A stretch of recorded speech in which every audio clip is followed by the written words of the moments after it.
जो कानून इस देश में किसानों को बर्बाद करने के लिए बनाए गए हैं वो कानून भी रद्द करवाने पड़ेंगे। और इसकी लड़ाई भी हमको अलग से शुरू करनी है कि अंग्रेजों के जमाने के बनाए गए जो कानून भारत में आज भी लागू हैं उन सबको एक एक करके रद्द किया जाए। और तकलीफ हमारी क्या है, अंग्रेजों के जमाने के बनाए हुए 3735 कानून है इस देश में जो आज भी लागू हैं। मैंने आपको बताया था लैंड एक्विजिशन एक्ट जो लागू है वो अंग्रेजों के जमाने का, इंडियन फॉरेस्ट एक्ट जो लागू है वो अंग्रेजों के जमाने का, इंडियन सिविल सर्विसेज एक्ट जो लागू है वो अंग्रेजों के जमाने का। तो ऐसे अंग्रेजों के जमाने के बनाए हुए 3735 कानून इस देश में आज भी हैं। तो इन सब कानूनों को एक एक करके रद्द करवाना होगा और इसके लिए बहुत बड़े पैमाने पर आंदोलन चलाना पड़ेगा। किसानों की जमीनें ना छीनी जाएं, किसानों की जमीनों पर सरकारों के अधिकार ना होने पाए, इसके लिए हमको लड़ना होगा और लैंड एक्विजिशन एक्ट को खत्म करवाना होगा। ये जो जंगल हैं वो समाज की संपत्ति है, राष्ट्र की संपत्ति है, गांव की संपत्ति है, इसके लिए लड़ना होगा और इंडियन फॉरेस्ट एक्ट को बदलवाना होगा। अंग्रेजों के आने के पहले जैसे जंगल गांव समाज की संपत्ति माने जाते थे, राष्ट्र के लोगों की संपत्ति माने जाते थे, वैसी ही व्यवस्था फिर बनवानी होगी। इसी तरह से गांव के किसान को अपने खेत में पैदा किए गए अनाज का दाम तय करने का अधिकार नहीं है, इसके लिए फिर लड़ना पड़ेगा और आंदोलन चलाना पड़ेगा और सरकारों को मजबूर करना पड़ेगा कि वो किसानों को दाम तय करने का अधिकार दें। और या फिर लड़ाई इस स्तर पे लड़नी पड़ेगी कि अगर किसानों को खेती का ठीक से दाम नहीं मिलता, अनाजों का ठीक से दाम नहीं मिलता और किसान की खेती घाटे में चली जा रही है, तो उद्योगों में और कारखानों में पैदा होने वाले सामानों का दाम गिराया जाए। अगर खेती से उत्पन्न चीजों का दाम कम करना है सरकार को, तो उद्योगों में पैदा होने वाली चीजों का दाम भी कम करना पड़ेगा। माने एक समानता लानी पड़ेगी। हमारे देश का जो सर्विस सेक्टर है, हमारे देश का जो इंडस्ट्रियल सेक्टर है और हमारे देश का जो खेती किसानी का सेक्टर है, क्षेत्र है, इन तीनों के दामों में एक रूपता लानी पड़ेगी, समरूपता लानी पड़ेगी, तब किसान की गरीबी दूर होगी। नहीं तो किसान की गरीबी दूर होने का कोई रास्ता नहीं है कि किसान जो पैदा करे वो सस्ते में बिके और किसान जो खरीदे वो बहुत महंगे में खरीदे। ये नियम जब तक चलता रहेगा किसानों की गरीबी दूर नहीं होगी। इसके लिए भी हमको लड़ना पड़ेगा, इसके लिए भी आंदोलन करना पड़ेगा और इसी के लिए हम लोग ये आजादी बचाओ आंदोलन के माध्यम से प्रयास कर रहे हैं। और जिस तरह से अंग्रेजों ने भारत के किसानों को बर्बाद करने के लिए गाय का कत्ल करवाना शुरू किया था, गोहत्या करवाना शुरू किया था, उस तरह से ये जो गोहत्या आज भी चल रही है इसको पूरे देश में रुकवाना होगा। पूरे देश में केंद्र स्तर पर एक कानून हमको बनवाना होगा जिसके कारण गोहत्या तत्काल बंद की जाए। बहुत सारे राज्यों ने कानून बनाए लेकिन केंद्र के स्तर पर आज तक एक भी ऐसा कानून नहीं है जिससे केंद्र के स्तर पर गोहत्या रोकने का कोई काम हो सके। आजादी के 50 साल हो गए हैं, 50 साल से हमारी संसद में यह बहस चल रही है कि गोहत्या पर पूरे देश में केंद्रीय स्तर पर पाबंदी लगाई जाए, लेकिन आज तक वो कानून नहीं बन पाया। आजादी के 50 साल हो गए हैं, 50 साल से हमारी संसद में यह बहस चल रही है कि गोहत्या पर पूरे देश में केंद्रीय स्तर पर पाबंदी लगाई जाए, लेकिन आज तक वो कानून नहीं बन पाया और उसके लिए भी हमको लगातार प्रयास करना होगा, उसके लिए भी लड़ना होगा। तो एक काम तो ये सरकारी स्तर पर संघर्ष का होगा, एक काम तो पार्लियामेंट के स्तर पर संघर्ष का होगा। सुप्रीम कोर्ट में जाना पड़ेगा, हाई कोर्ट में जाना पड़ेगा, अदालतों से लड़ना पड़ेगा, देश के लोगों को आंदोलित करना पड़ेगा, सत्याग्रह करने पड़ेंगे। एक तो इस स्तर पर काम चलेगा और एक दूसरे स्तर पर भी काम हमको शुरू करना पड़ेगा। दूसरे स्तर पर क्या काम शुरू करना पड़ेगा कि पिछले 200-300 सालों में हमारी खेती का जो विदेशीकरण हो गया है और हमारी खेती का जो परदेशीकरण हो गया है, इस विदेशीकरण से अपनी खेती को बाहर निकालना पड़ेगा। किसानों को विदेशीकरण से बाहर निकालना पड़ेगा। आप पूछेंगे क्या विदेशीकरण हो गया है? हम सब लोग रासायनिक खाद इस्तेमाल करते हैं खेती, जो विदेशीकरण का प्रतीक। हम सब लोग केमिकल डालते हैं पेस्टिसाइड के रूप में, जो विदेशीकरण का प्रतीक है। हम लोग ट्रैक्टर से खेत जोतते हैं, जो विदेशीकरण का प्रतीक है। हम लोग हाइब्रिड सीड इस्तेमाल करते हैं, जो विदेशीकरण का प्रतीक है। और लोगों के मन में जाने अनजाने ये गलतफहमी बैठ गई है कि खेती का विदेशीकरण करके हमारा उत्पादन बहुत बढ़ सकता है। आपको मैं जानकारी दे दूं कि ट्रैक्टर से लगातार खेत जोतने के बाद खेत की मिट्टी खराब हो जाती है, बर्बाद हो जाती है। मिट्टी की जो नमी है, मिट्टी की जो मुलायमियत है, मिट्टी में जो नरमी है, वो सब खत्म हो जाती है लगातार ट्रैक्टर चलाते चलाते, लगातार ट्रैक्टर चलाते चलाते। इसी तरह से लगातार रासायनिक खाद का इस्तेमाल करते करते खेत का सत्यानाश हो जाता है, मिट्टी का सत्यानाश हो जाता है। लगातार केमिकल पेस्टिसाइड का इस्तेमाल करते करते, लगातार केमिकल कीटनाशकों का इस्तेमाल करते करते खेती का सत्यानाश हो जाता है। आप जानते हैं हमारे देश में हजारों एकड़ जमीन बर्बाद हो गई है, जहां पर भयंकर तरीके से रासायनिक खाद इस्तेमाल किया जाता था।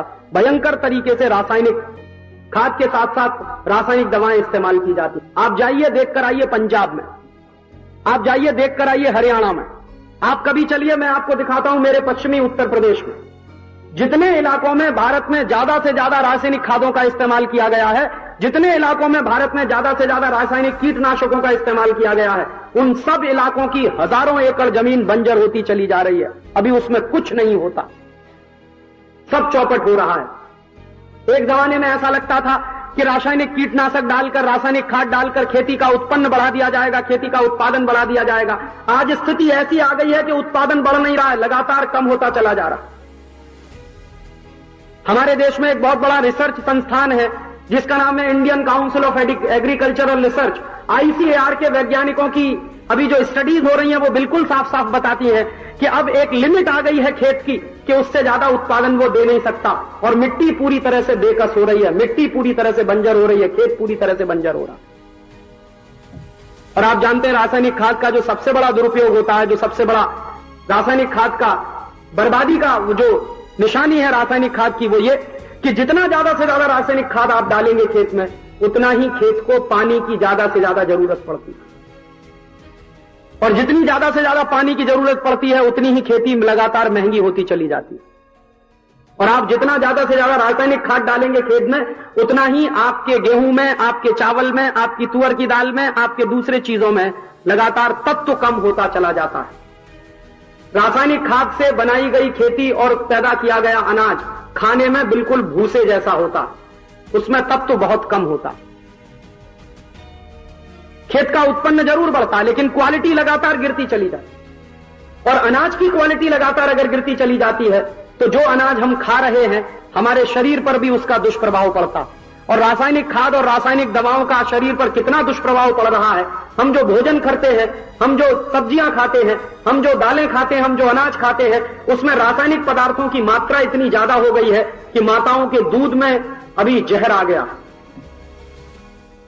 बच्चे बचपन से जो जहर पी रहे हैं माताओं के दूध के साथ, इतना भयंकर दुष्परिणाम निकला है। और इस रासायनिक खाद के और रासायनिक कीटनाशकों के लगातार उपयोग से तमाम तरह की बीमारियां बढ़ती चली जा रही हैं। एक एक से नई नई बीमारियां इस देश में आती चली जा रही हैं।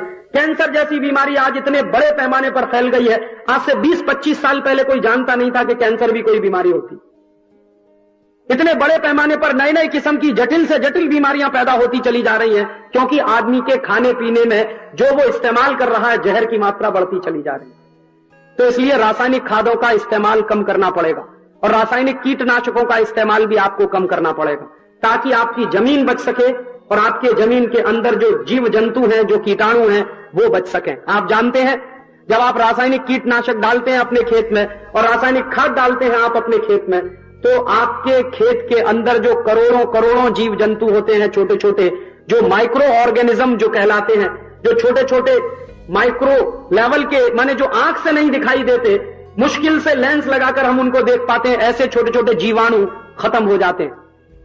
और खेती के अंदर अगर जीवाणु खत्म हो गए, मिट्टी के अंदर अगर जीवाणु खत्म हो गए, तो खेती की मिट्टी में और कुछ नहीं है। ये जीवाणु ही हैं जो आपके खेत में उत्पादन करवाते हैं। मिट्टी में अपने में कोई दम नहीं है। मिट्टी के अंदर जो जीवाणु पनपते हैं करोड़ों करोड़ों की संख्या में, उनकी ताकत है कि उस मिट्टी में से कुछ पैदा होता है, और वो जीवाणु लगातार खत्म होते चले जा रहे हैं। और अब जीवाणुओं के लगातार खत्म होते चले जाने से मिट्टी बेकस हो रही है, तो अब सरकारें भी एक नए अभियान को चलाने में लग गई हैं। अब सरकारों को भी समझ में आ रहा है कि बहुत बड़ी गलती हुई है। बड़े बड़े वैज्ञानिकों को भी समझ में आ रहा है कि रासायनिक खाद का प्रचार कर करके, रासायनिक कीटनाशक का प्रचार कर करके इस देश की खेती का बड़ा नुकसान हुआ है। तो अब वही वैज्ञानिक क्या कह रहे हैं, केंचुआ पालो और अपने खेत में केंचुआ डालो। भारत सरकार प्रोजेक्ट चला रही है, आप उनसे केंचुआ ले आओ खरीद कर अपने खेत में डालो। तो तुमने नीतियां ऐसी क्यों चलाई जिससे केंचुआ मरे?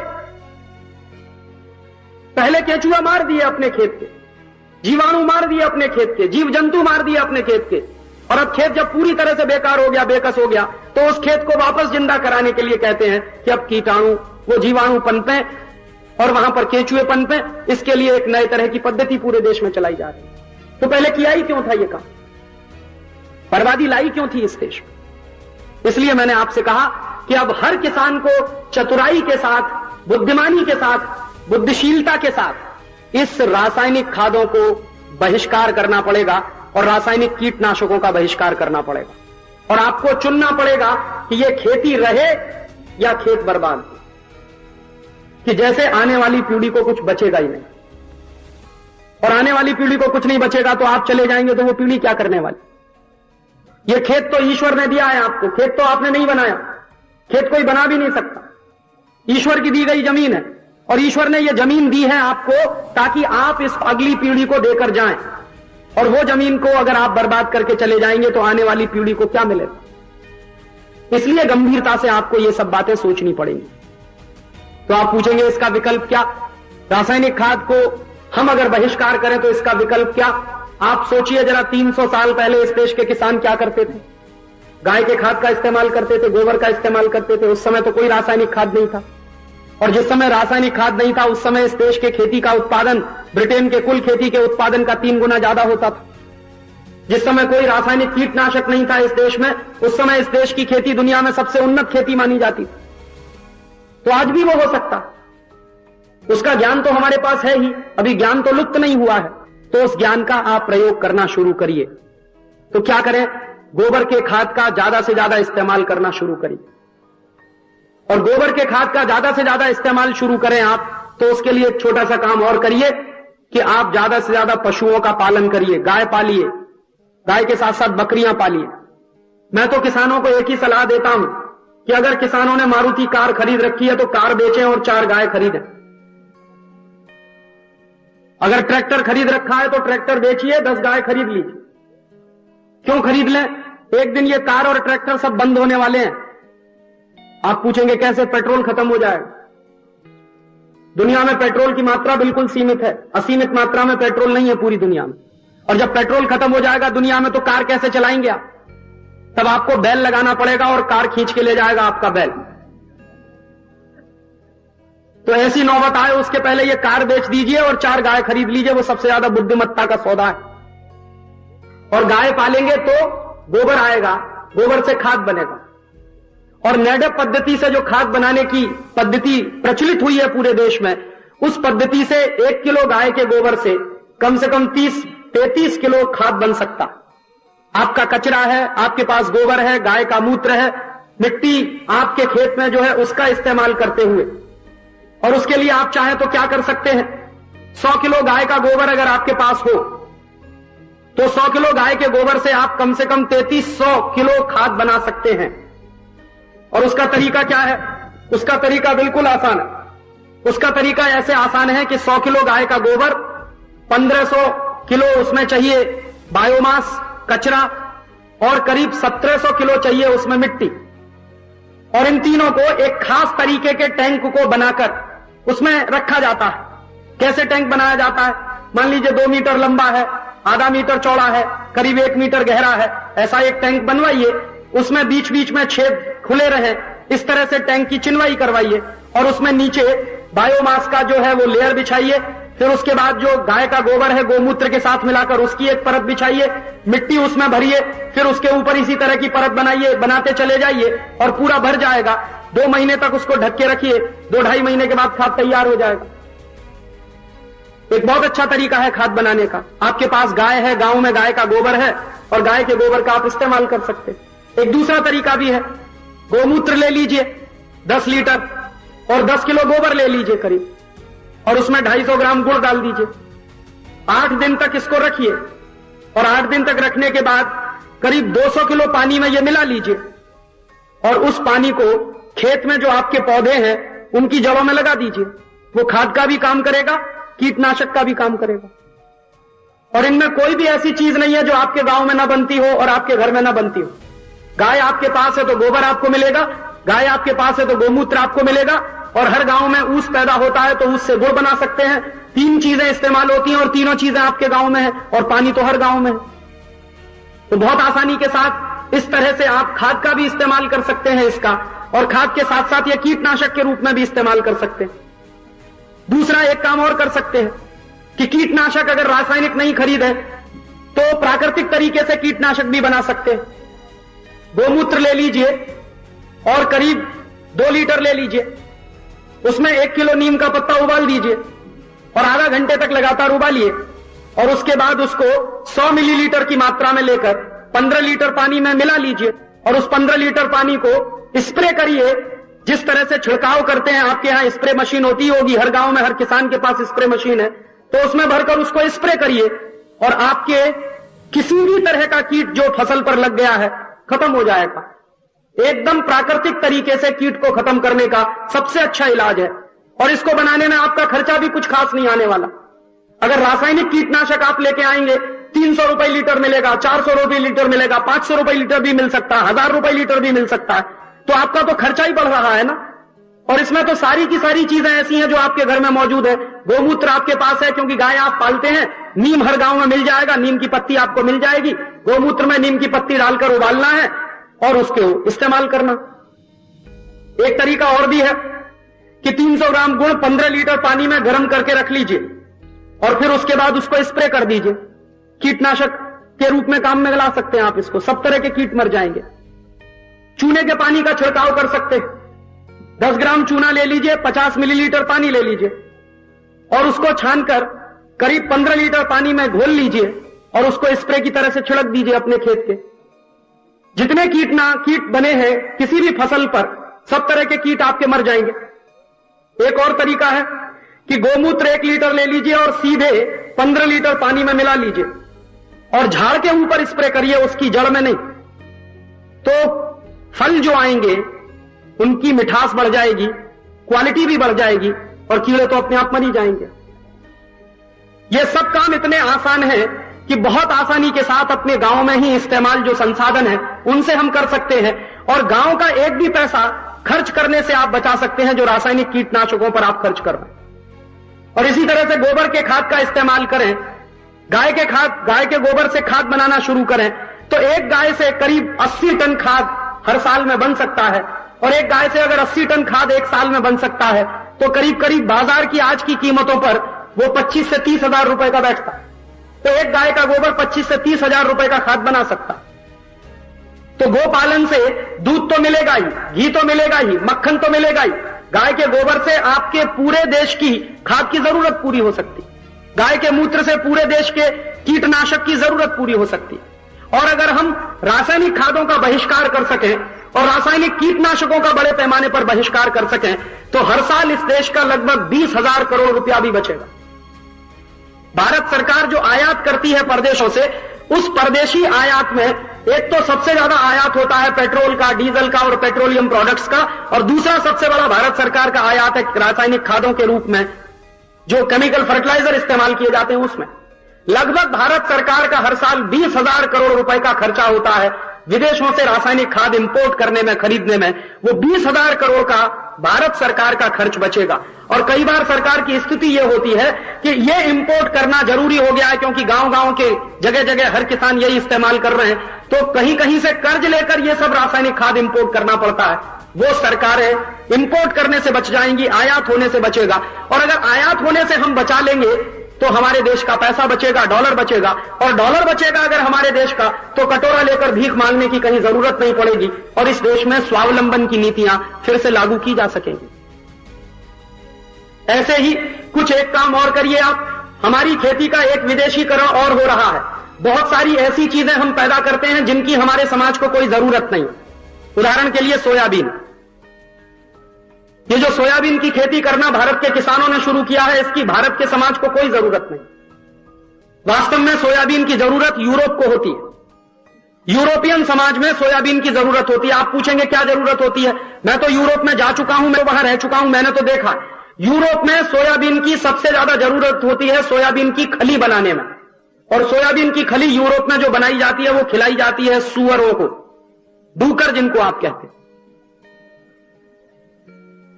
यूरोप में जितने देश हैं उनमें से बहुत सारे देशों में डूकर का मांस खाया जाता है, सुअर का मांस खाया जाता है। तो सुअर को मोटा ताजी बनाने के लिए, उस पर ज्यादा चर्बी चढ़ाने के लिए उसको सोयाबीन खिलाया जाता है। तो वो सोयाबीन की जरूरत है डूकर को, और वहां के डूकर खाते हैं सोयाबीन ताकि उनका मांस बढ़े और फिर लोग उसके मांस को खाते। लेकिन वहां प्रॉब्लम क्या हुई है यूरोप के जिन जिन देशों में सोयाबीन की खेती ज्यादा से ज्यादा करवाई डूकरों को खिलाने के लिए, उन सब देशों की खेती बर्बाद हो गई, जमीन खत्म। क्योंकि सोयाबीन की फसल लगातार आप लेते चले जाएंगे, जमीन की सारी पोषक तत्व की शक्ति जो होती है वो नष्ट हो जाती है। तो सोयाबीन की खेती जिन जिन यूरोप के देशों में की गई थी, वो सब देशों में खेती सत्यानाशी हो गई, जमीन चौपट हो गई, मिट्टी बर्बाद हो गई। तो अब उन देशों ने क्या किया कि अपने देश में सोयाबीन पैदा कराना बंद कर दिया। सबसे ज्यादा खेती बर्बाद हुई है सोयाबीन कर करके हॉलैंड की। तो हॉलैंड की सरकार ने क्या फैसला किया कि अब हम सोयाबीन नहीं करेंगे अपने देश में, क्योंकि हमारा खेत बर्बाद होता। तो वो सोयाबीन वो तो अपने देश में नहीं करते, भारत में लाके उन्होंने पटक दिया और हमारे किसानों को करवा रहे हैं कि तुम सोयाबीन पैदा करो ताकि हमारे खेत बर्बाद हो जाए और उनके खेत सुरक्षित बने रहे।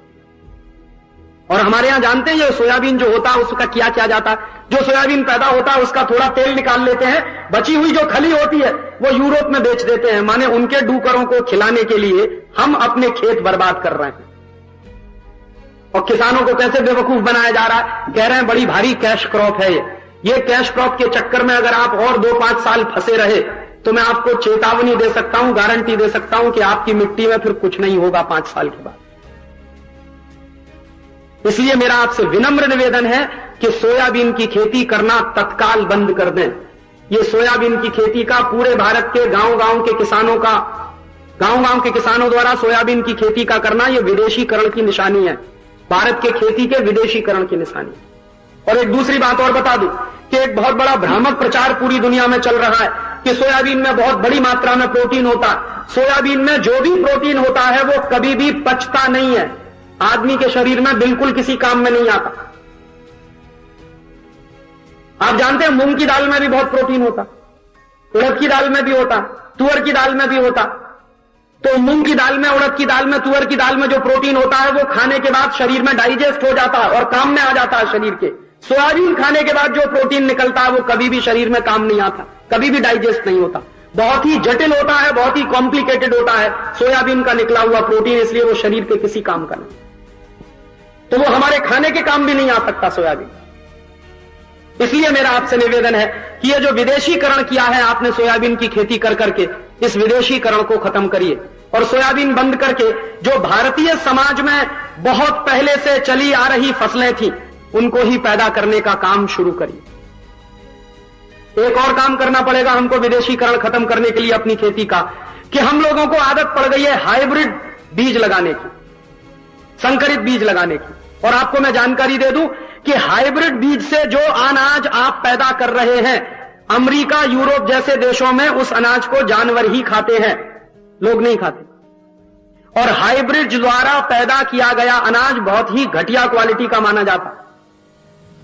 आप हाइब्रिड से कुछ भी अनाज पैदा करिए, किसी भी देश में आप उसको बेच नहीं पाएंगे, सिर्फ अपने खाने के लिए रख सकते। लेकिन हाइब्रिड द्वारा पैदा किया हुआ अनाज दुनिया का कोई भी अमीर देश खरीदता नहीं है। यह सिर्फ बेवकूफी का काम है। और यह बड़ी भारी गलतफहमी है आप लोगों के मन में कि हाइब्रिड से ही उत्पादन बढ़ता है, ऐसा कुछ भी नहीं है। हमारे अपने जो स्वदेशी बीज थे, जो भारतीय बीज थे, उनके भी उत्पादन कुछ कम नहीं होते। आज से 200-300 साल पहले 1 एकड़ में भारत में धान पैदा होता था 65 से 70 कुंटल, बिना किसी हाइब्रिड सीड के। 1 लाख किस्म की भारतीय धान की प्रजातियां थी इस देश में। और दक्षिण भारत में मालाबार के इलाके में 1 एकड़ में धान पैदा होता था 65 से 70 कुंटल 300 साल पहले। तो बिना किसी हाइब्रिड बीज के, बिना किसी केमिकल फर्टिलाइजर के, बिना किसी केमिकल पेस्टिसाइड के इतना धान पैदा होता था, आज भी हो सकता है, बिना हाइब्रिड बीज के, बिना केमिकल फर्टिलाइजर के, बिना केमिकल पेस्टिसाइड के। तो आपसे एक तीसरा निवेदन मेरा यह है कि आप ये जो विदेशीकरण कर रहे हैं हाइब्रिड बीज के नाम पर, संकर बीज के नाम पर, इसको कम से कम करिए और स्वदेशी बीजों का चलन बढ़ाइए। हम लोगों ने आजादी बचाओ आंदोलन की तरफ से एक अभियान शुरू किया। अभियान यह शुरू किया है, हम लोग गांव-गांव जाते हैं और लोगों से, किसानों से मिलते हैं। तो एक तरह की बात हर जगह के किसान हमको कहते हैं कि राजीव भाई आपकी बात समझ में आती है, संकर बीज नहीं इस्तेमाल करना चाहिए, लेकिन आप बताइए हमको स्वदेशी बीज मिलेगा कहां से? क्योंकि जिस दुकान पे जाओ वहां संकर बीज ही मिलता, जिस कंपनी के पास जाओ वो सब संकर बीज ही बेचते हैं, जिस एजेंसी पे जाओ सब जगह संकर बीज ही मिलता है। तो ये बात सही है कि धीरे धीरे स्वदेशी बीज का चलन खत्म हुआ है, लेकिन फिर हम लोगों को ऐसा लगा कि ये समस्या तो बहुत बड़ी है, तो इस समस्या का समाधान करने के लिए हम लोगों ने एक रास्ता खोजा कि जहां जहां देश के किसानों के पास स्वदेशी बीज उपलब्ध है, वो स्वदेशी बीज लेकर हम बीज से बीज बनाने का एक नया अभियान शुरू कर रहे। जैसे हमको स्वदेशी बीज मिल गया चावलों का। हमारे उत्तर प्रदेश में जो पहाड़ का इलाका है, जो हिमालय के नीचे का इलाका है, जैसे चमोली है, गढ़वाल है, पौड़ी है, उत्तरकाशी है, टेरी है, वगैरह वगैरह, इस इलाके में स्वदेशी चावल का बीज अभी भी मौजूद है। तो हमारे साथियों ने उसको इकट्ठा करना शुरू किया और वो इकट्ठा करके उस बीज को हम फिर से उत्पादित करके दूसरे गांव के लोगों को वो बीज बांट रहे हैं और कह रहे हैं कि तुम भी अपने खेत में लगाओ, बीज पैदा करो, किसी तीसरे को बेचो, तीसरे को कहते हैं कि तुम लगाओ, बीज पैदा करो, चौथे को बेचो। इस तरह से बीज बनाने का एक अभियान हम लोगों ने शुरू किया। आप भी ये अभियान चला सकते हैं अपने गांव में। आप ये देखिए कि इस विदर्भ के इलाके में या यवतमाल जिले में ही मान लीजिए कितने स्वदेशी बीज हैं जो बच गए हैं। अगर एक तरफ से सर्वे करने के लिए निकला जाए, सर्वेक्षण के लिए निकला जाए, तो जरूर मुझे उम्मीद है कि कुछ ना कुछ गांव यवतमाल जिले में, विदर्भ में ऐसे जरूर मिलेंगे, कुछ ना कुछ किसान ऐसे जरूर मिलेंगे जिन्होंने बीज बचा के रखा है अभी भी, जिनके पास स्वदेशी बीज है। तो वो स्वदेशी बीज उन किसानों से लेकर हम जगह जगह, हमारी योजना ये है कि सीड फार्म्स हम बनाएं। जैसे मान लीजिए 20 गांव है या 25 गांव है, तो 20-25 गांव का एक समूह बना दिया जाए और उन 20-25 गांव का समूह बनाकर उन 20-25 गांव के बीज की जरूरत को पूरा करने के लिए उन 20-25 गांव के किसानों से जमीनें लेकर उनमें बीज लगाकर फसल पैदा करके दोबारा बीज बनाया जाए और उन 20-25 गांव के किसानों को बांटा जाए कि भाई आप अपने अपने खेत में अब ये बीज लगाओ और पैदा करो और दूसरों को बेचो। तो संकर बीज से हम बाहर निकलेंगे और स्वदेशी बीज की तरफ हमारी पकड़ मजबूत होती चली जाएगी। और यह स्वदेशी बीज को बढ़ाना ही पड़ेगा, क्योंकि तत्व उसी में है, पोषकता उसी में है, ताकत उसी स्वदेशी बीज में है। संकर बीज में कोई ताकत नहीं है, कोई पोषकता भी नहीं। ऐसे ही भारतीय खेती के विदेशीकरण को दूर करने के लिए एक दो छोटे छोटे काम हमको और करने पड़ेंगे कि अभी हमारी जो मिट्टी में दम नहीं रहा है, धीरे धीरे मिट्टी बेकस हो गई, तो दम नहीं रहा है इस मिट्टी में, इस मिट्टी को फिर से पुनर्जीवित करना होगा। और इस मिट्टी को फिर से पुनर्जीवित करने के लिए हमको ऑर्गेनिक फार्मिंग की तरफ ध्यान देना पड़ेगा। प्राकृतिक तरीके से खेती करने के बारे में गंभीरता से सोचना पड़ेगा, ताकि मिट्टी की जो जान निकल गई है वो वापस आ सके। और मुझे भरोसा है और विश्वास है कि 2-3 साल अगर हम प्राकृतिक खेती के प्रयोग करें तो जरूर आपकी मिट्टी में दोबारा से जान पड़ जाएगी और जरूर आपकी मिट्टी में फिर से ताकत आ जाएगी। तो प्राकृतिक खेती की तरफ गंभीरता से सोचिए। हमारे देश में बहुत बड़े बड़े लोग हैं जो प्राकृतिक खेती के प्रयोग कर रहे हैं, और जो लोग प्राकृतिक खेती के प्रयोग कर रहे हैं उनके प्रयोगों से जो परिणाम निकल रहे हैं वो बहुत ही उत्साहवर्धक हैं। मेरे कई दोस्त हैं इस देश में जो प्राकृतिक तरीके से अपने खेत में खेती कर रहे हैं और उनका उत्पादन बहुत तेजी से बढ़ रहा है, और उनके द्वारा पैदा किए गए उत्पादनों में जो मिठास है, जो उनमें क्वालिटी है, वो किसी भी दूसरे भोजन में मुझे तो नहीं दिखाई देती। मेरे बहुत सारे दोस्त हैं जो पूरे देश में इस काम में लगे हुए। तो आपसे भी मेरा निवेदन है कि गांव गांव में प्राकृतिक खेती कैसे की जाए उसके लिए शिविर लगाए जाएं। गांव गांव में प्राकृतिक खेती कैसे की जाए उसके लिए किसानों के सम्मेलन आयोजित किए जाएं, और किसानों की जो संस्थाएं हैं जगह जगह पर, वो संस्थाएं किसानों की तरफ से इनको आयोजित करें, सम्मेलन आयोजित हों, वर्कशॉप आयोजित हों, किसानों को समझाया जाए कि प्राकृतिक खेती कैसे की जा सकती है और प्राकृतिक खेती के नतीजे क्या निकलते हैं। जिन लोगों ने प्राकृतिक खेती करके नतीजे पाए हैं और उत्साहवर्धक परिणाम उनके आए हैं, उन्हीं लोगों को उन सम्मेलनों में बुलाया जाए और उनके माध्यम से चर्चा सत्र गांव गांव में चलाए जाएं, गांव गांव के किसानों को उसमें शामिल कराया जाए। तो एक रास्ता यह हो सकता है हमारे इस विदेशीकरण से बाहर निकलने का। और एक विदेशीकरण से बाहर निकलने का और गंभीर प्रयास आपको करना पड़ेगा। आजकल हमारे देश में खेती में मोनोकल्चर आ गया है। मोनोकल्चर माने एक जैसी खेती पूरे देश में होने लगी है। अभी कपास करना शुरू किया तो सबने कपास ही लगा दिया, एक के बाद एक सबने कपास लगाना शुरू कर दिया। फिर सोयाबीन शुरू हुआ तो सबने सोयाबीन ही लगाना चालू कर दिया। एक भेड़ चाल हो गई है पूरे देश में। वो बगल का किसान लगा के बैठा है तो हम भी लगाएंगे, बगल का किसान मरेगा, कुएं में गिरेगा, आप भी गिरेंगे। वो सत्यानाश करेगा, आप भी करेंगे अपना। वो पागल हो गया है, आप भी बनेंगे क्या पागल? तो अपनी खेती को इस मोनोकल्चर में से बाहर निकालिए, माने विविधता लाइए उत्पादन में। मैं ये नहीं कहता कि कपास मत करिए, कपास भी करिए, कपास के साथ साथ उड़द भी करिए, मूंग भी करिए, तुअर भी करिए, गेहूं भी करिए, चावल भी करिए, तमाम तरह की विविधता वाली फसलें करिए ताकि मिट्टी की शक्ति बरकरार रहे।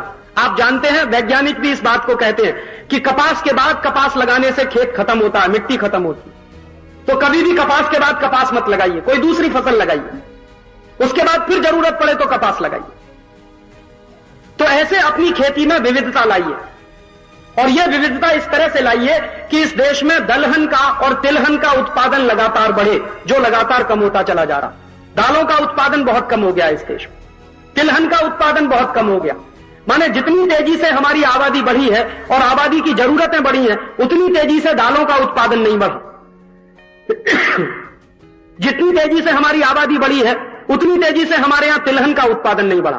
तो अभी भारत के किसानों को बहुत गंभीरता के साथ एक दिशा में यह सोचना पड़ेगा और इसकी कार्य योजना बनानी पड़ेगी कि हम हमारे देश में दलहन का उत्पादन, दालों का उत्पादन कैसे बढ़ाएं, तिलहन का उत्पादन कैसे बढ़ाएं, क्योंकि दाल भारतीय भोजन में सबसे आवश्यक तत्व है। दाल खाने से आपके सभी तरह के पोषक तत्वों की पूर्ति होती है। सब्जी खाने में बहुत बार पोषक तत्व नहीं मिलते, लेकिन दाल खाने से सभी तरह के पोषक तत्वों की पूर्ति हो जाती है शरीर को। तो दलहन का उत्पादन कैसे बढ़े, दालों का उत्पादन कैसे बढ़े, और तिलहन का उत्पादन इसलिए बढ़ाना पड़ेगा क्योंकि आपको खाद्य तेल चाहिए, खाने के लिए तेल चाहिए।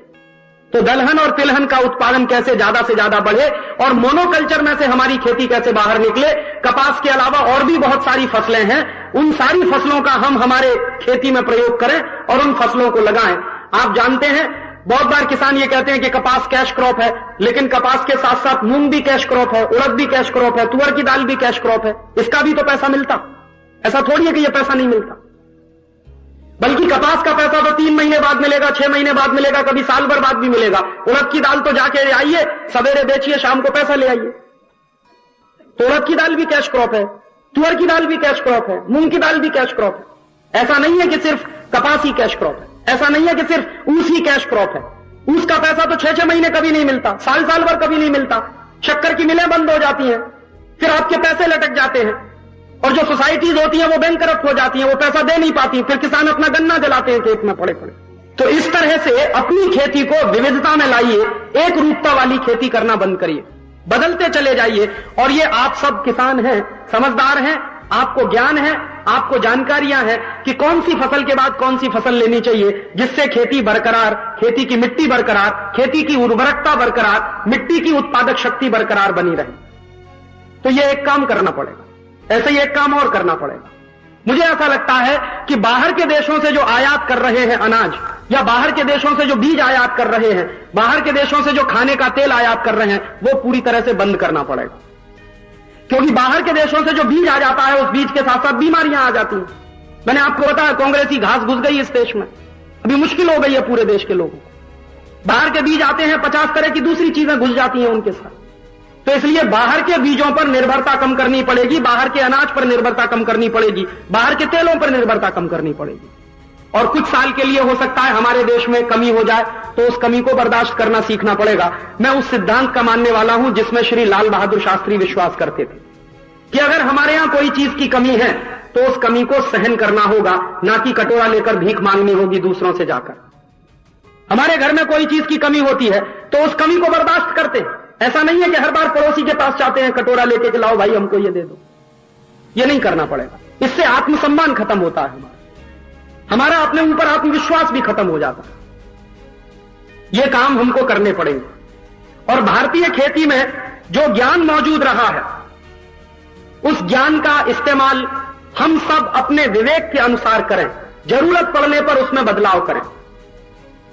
और हमको एक काम और करना पड़ेगा, इस विदेशीकरण की व्यवस्था को समाप्त करने के लिए, भारतीय खेती को फिर से उन्नत बनाने के लिए एक और प्रयोग करना बहुत जरूरी है कि पूरे देश में बड़े पैमाने पर पेड़ लगाए जाएं, वृक्ष लगाए जाएं। वनीकरण का काम बहुत जरूरी है। किसानों की सबसे ज्यादा मदद अगर कोई कर सकता है तो वो वृक्ष कर सकता है, पेड़ कर सकता है। उसके लिए हमारे देश में वृक्ष आयुर्वेद नाम का पूरा एक शास्त्र ही है, बहुत ज्ञान है उसमें। तो वृक्ष आयुर्वेद का शास्त्र जो कहता है कि कुछ तरह के पेड़ इस देश के किसानों के लिए बहुत ही मददकारी हैं, बहुत ही जरूरी हैं। हर गांव में कुछ पेड़ तो जरूरी होने चाहिए, जैसे कड़वे नीम का पेड़ हर गांव में होना चाहिए। जैसे आंवले का पेड़ हर गांव में होना ही चाहिए, पीपल का पेड़ हर गांव में होना ही चाहिए, बरगद का पेड़ हर गांव में होना ही चाहिए, इमली का पेड़ हर गांव में होना ही चाहिए। तो हर गांव में जो होने वाले पेड़ हैं उनके बारे में जानकारी करें आप लोग, और हर गांव में इस तरह के पेड़ लगाएं।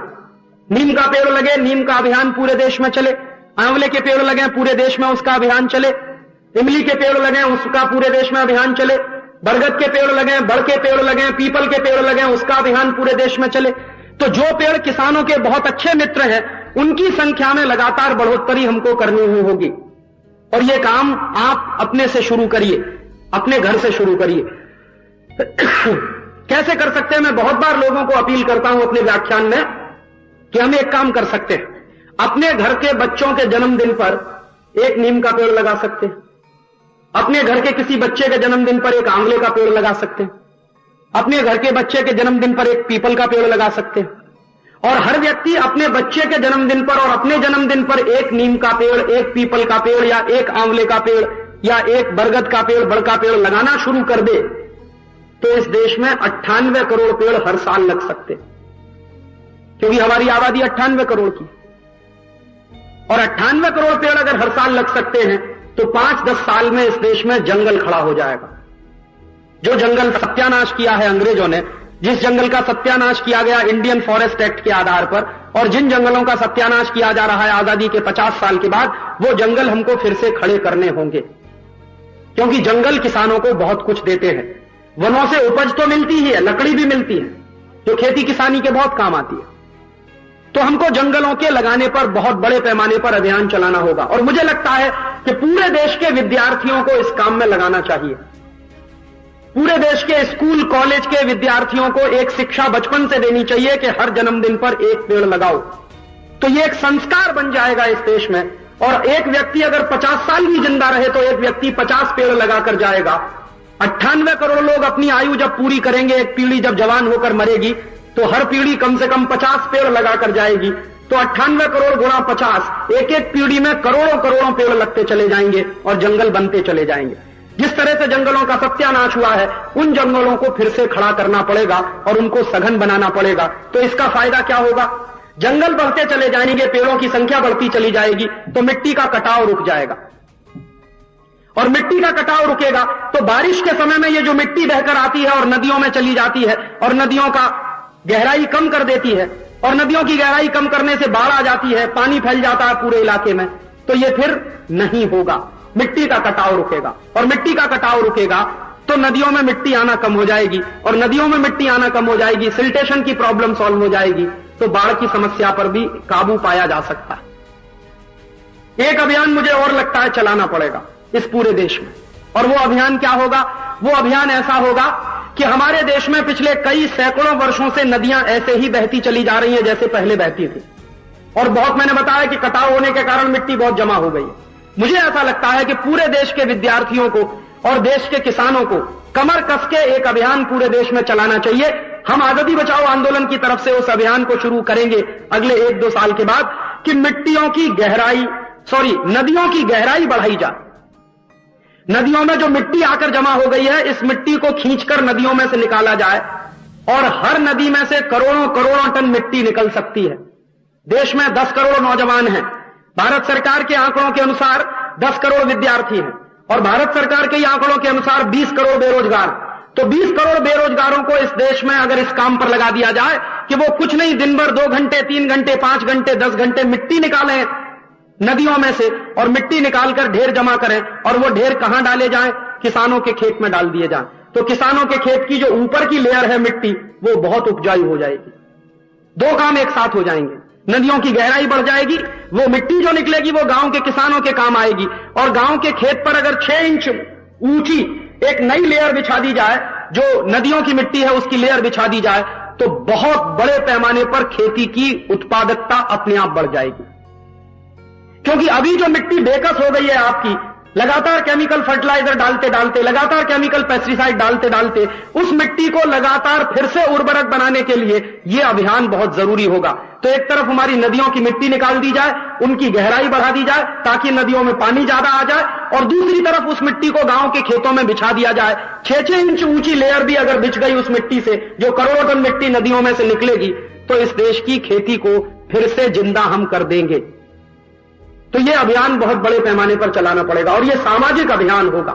आजादी बचाओ आंदोलन के पास जिस दिन 1 लाख कार्यकर्ता हो जाएंगे, उस दिन आजादी बचाओ आंदोलन का संकल्प है कि ये मिट्टी नदियों में से निकालकर इसको गांव के खेतों में पहुंचाने का अभियान हम लोग शुरू करेंगे। नदियों की गहराई बढ़ेगी, बाढ़ की समस्या हल हो जाएगी और इस देश के किसानों की भूमि की उत्पादकता भी वापस लौट आएगी और किसानों को उसमें पूरे बड़े पैमाने पर मदद करनी होगी। एक काम और करना होगा हमको, अपने खेती को विदेशीकरण से बाहर लाने का, कि हमारे देश में जो पहले गांव-गांव में तालाब की व्यवस्था होती थी, वो व्यवस्था भी धीरे धीरे टूट गई।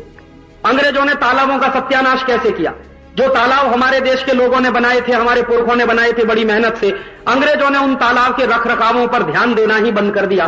और अंग्रेजों ने उन तालाब के रखरखाव पर ध्यान देना बंद कर दिया, उन तालाब के लिए पैसा देना भी बंद कर दिया। तालाब का जो कभी कभी टूट फूट होती थी उसकी मरम्मत करना भी बंद करवा दिया अंग्रेजों ने। तो धीरे धीरे तालाब खत्म होते गए, सूखते चले गए। और अब इस देश में क्या हो रहा है कि तालाब की जो जमीन होती है उस पर बिल्डिंग खड़ी हो जाती है, सरकार उस पर बिल्डिंग खड़ा कर देती है। तालाब का तो सत्यानाश होता है, वो जमीन भी चली जाती है। तो इसलिए हमको गांव-गांव में फिर से तालाबों की व्यवस्था खड़ी करनी पड़ेगी। और गांव-गांव में तालाबों की व्यवस्था इसलिए खड़ी करनी पड़ेगी कि हर गांव में जो बारिश का पानी है वो बहकर गांव के बाहर ना जाए, तालाब में इकट्ठा हो जाए। और हर गांव में अगर एक तालाब बन जाए तो निश्चित रूप से मैं गारंटी से यह कह सकता हूं कि गांव के जमीन के अंदर का जो पानी है, जो वाटर लेवल है, वो अपने आप ऊपर बढ़ जाएगा। हर गांव में तालाब हो जाए, हर गांव में तालाब में पानी के इकट्ठे होने की व्यवस्था हो जाए, तो हर जगह वाटर लेवल बढ़ जाएगा, हर जगह पानी की सतह ऊपर आ जाएगी। तो ज्यादा से ज्यादा पानी जमीन के अंदर इकट्ठा हो जाएगा, स्टोरेज में आ जाएगा। तो तालाबों की व्यवस्था को पूरे देश में एक अभियान के रूप में चलाना पड़ेगा। राजस्थान में जिस तरह के खूबसूरत तालाब होते थे, दक्षिण भारत में मालाबार के इलाके में, मैसूर के इलाके में जिस तरह के खूबसूरत तालाब होते थे, वैसे ही तालाबों के पुनर्निर्माण का संकल्प हम सबको करना पड़ेगा और इसके लिए राष्ट्रीय स्तर पर अभियान चलाना पड़ेगा। और सिंचाई की व्यवस्था जो हमारे यहां रही, उस सिंचाई की व्यवस्था का गंभीरता से अध्ययन करके आज हमको उसमें से यह बात निकालनी पड़ेगी कि सिंचाई की व्यवस्था में क्या आवश्यक बदलाव करने की जरूरत है। मुझे ऐसा लगता है कि अगर केमिकल फर्टिलाइजर और केमिकल पेस्टिसाइड की व्यवस्था को खत्म कर दिया जाए तो ज्यादा पानी की जरूरत अपने आप खत्म हो जाएगी। फ्लडेड वाटर हमको चाहिए ही नहीं, ज्यादा पानी तो तब चाहिए जब केमिकल फर्टिलाइजर डालें, पेस्टिसाइड डालें, और ये डालना ही हम बंद कर देंगे, गोबर के खाद का इस्तेमाल करेंगे, गोमूत्र का पेस्टिसाइड इस्तेमाल करेंगे, तो ज्यादा पानी की जरूरत हमारी खत्म हो जाएगी, तो फ्लडेड वाटर की जरूरत नहीं होगी। तो सिंचाई की व्यवस्था को आवश्यक परिमाण में हम बदल लेंगे। सन 1800 के पहले की जो सिंचाई की व्यवस्था थी उस पर गंभीरता से शोध करना पड़ेगा।